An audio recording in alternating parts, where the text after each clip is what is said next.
Here's a conversation reflecting on Chapter 7, All One Thing. Let's dive in.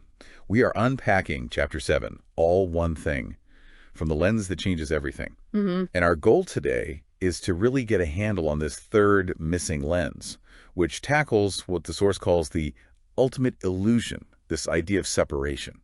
And what's so fascinating is how deep this illusion goes. The source breaks it down into like 5 key areas. Separation from your body, from other people, even from your own past, nature, and, meaning itself. And it hides in plain sight in phrases we use all the time. Oh, absolutely. Things like pull yourself together, or that sort of resigned, well, that's just how the world works. Yeah. But this isn't just a philosophy, is it? So source is very clear on that. It's described as a testable orientation. Exactly. A tool, really. It's designed to restore coherence to systems that have been fragmented. And that fragmentation, it argues, is a cultural invention, not our natural state. So when these systems get broken apart, what? What actually happens?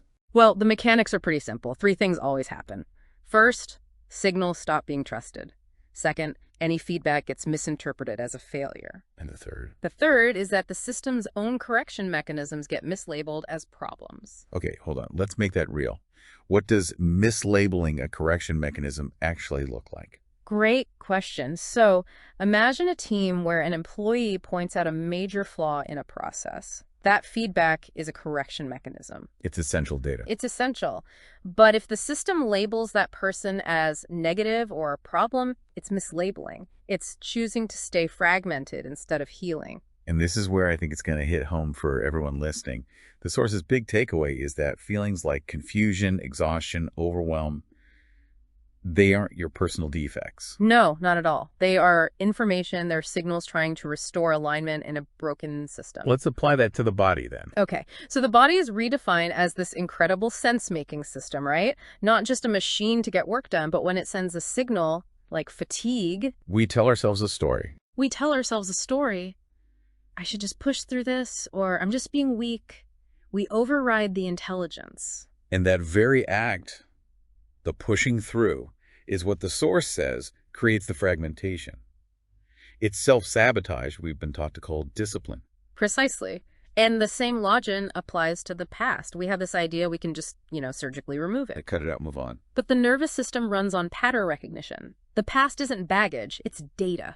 If you listen to it, it becomes guidance instead of gravity. So this connects to other people too. We're not just islands. Not even close. We are co-regulatory by design. And when that connection breaks, we pathologize the person. We call them broken or unmotivated instead of fixing the system they need to survive. Connection isn't about erasing who you are then. No, it's how individuality survives. It's infrastructure, not a luxury. Infrastructure, that's a powerful word for it, like oxygen. It is. And the tangible proof of all this is creativity. Creativity is just fragments reconnecting, an idea from here, a memory from there. And things like perfectionism or fear. They kill it. They kill creativity because they sever the connections that the system needs for insight. So this whole lens, it shifts you from trying to dominate a system to participating with it, from voice to alignment. Yes. And when you look through it, everything changes. Signals become guidance.